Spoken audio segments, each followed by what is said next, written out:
Située au cœur de l'Afrique, la République démocratique du Congo est le deuxième pays le plus vaste du continent, avec une superficie de 2 345 410 km², après l'Algérie depuis la partition du Soudan.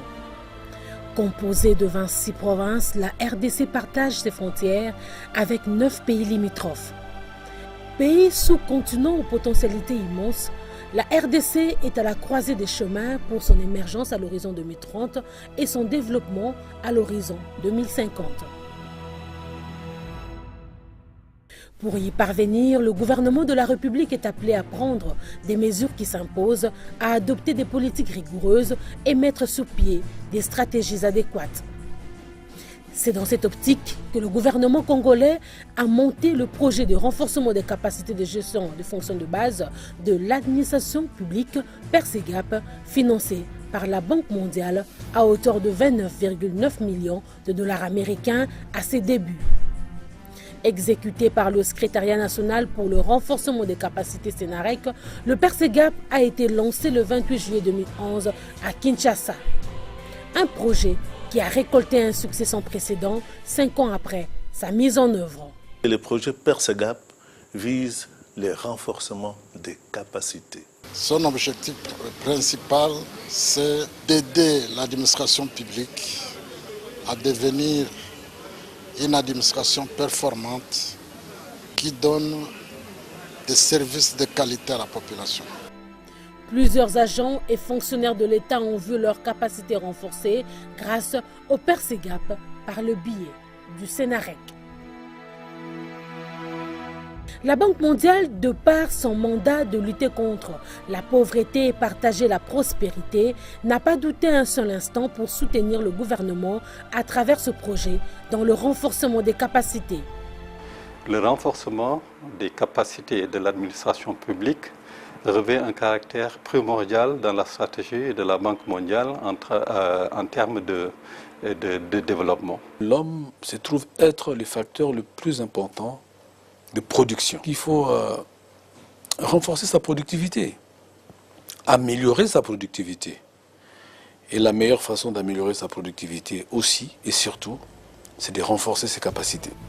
Dans toutes les provinces où le PERSEGAP a été réalisé, le SENAREC a développé l'approche à résultats rapides, ARR, avec la mise en place des initiatives à résultats rapides, IRR. En 100 jours d'application, les résultats ne sont pas fait attendre. L'objectif de performance consistait d'atteindre un certain pourcentage. Alors nous sommes partis de 47,3%. Et aux 100 jours, en termes de pourcentage, nous avons atteint 99,7%.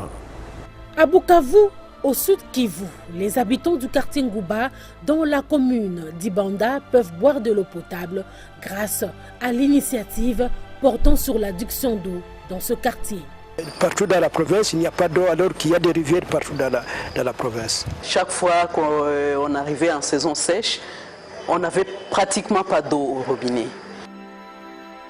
À Lubumbashi, dans le Haut-Katanga, une initiative à résultats rapides, originale et innovante a réduit la durée de traitement des dossiers aux affaires foncières, a permis la simplification des procédures d'octroi du certificat d'enregistrement parcellaire, réalisable dans un délai record de 5 jours seulement.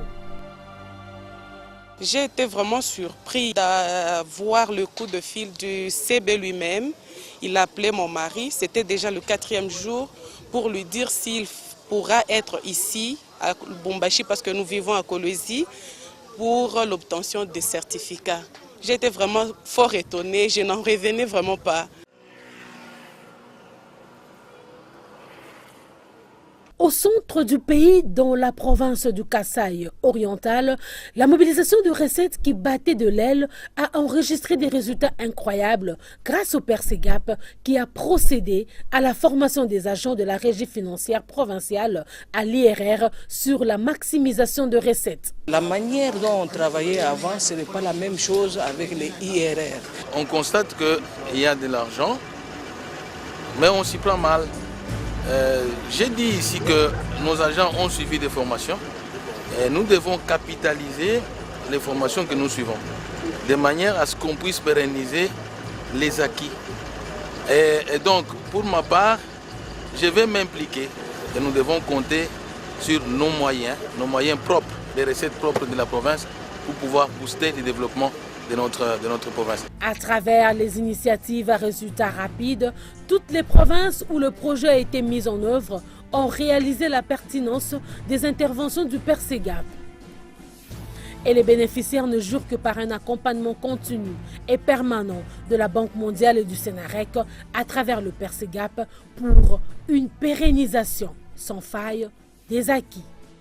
Le Sénarec a fait un bon travail, nous devons donc apprécier cela. Je tiens à remercier M. le coordonnateur du Sénarec, la Banque mondiale qui a financé. Et donc ça nous a, comme on a suivi ici, vraiment beaucoup de témoignages. Moi-même je les témoigne. On a atteint des recettes qu'on n'avait jamais réalisées dans la province. Et donc nous plaidons pour la poursuite de la formation. Parce que si on continue à former les agents au niveau des communes, au niveau des entités territoriales décentralisées, eh bien, nous allons avoir les moyens de notre politique. Je pense plutôt qu'il faut ici, remercier la Banque mondiale, mais féliciter tous ceux qui ont géré les projets. Mais aussi, il faut qu'on félicite le gouvernement congolais pour avoir permis un tel projet grâce au financement de la Banque mondiale et que les résultats soient atteints à ces niveaux de performance. Si on pouvait les faire pour d'autres projets, je crois que ce serait encore mieux. Et je pense que je voudrais aussi profiter de l'occasion pour lancer un message à la Banque mondiale pour dire, voilà, il ne faut pas vous décourager. Il faut davantage financer ce type de projet qui, entre 2011 et 2017, aura permis à plusieurs fonctionnaires d'être formés.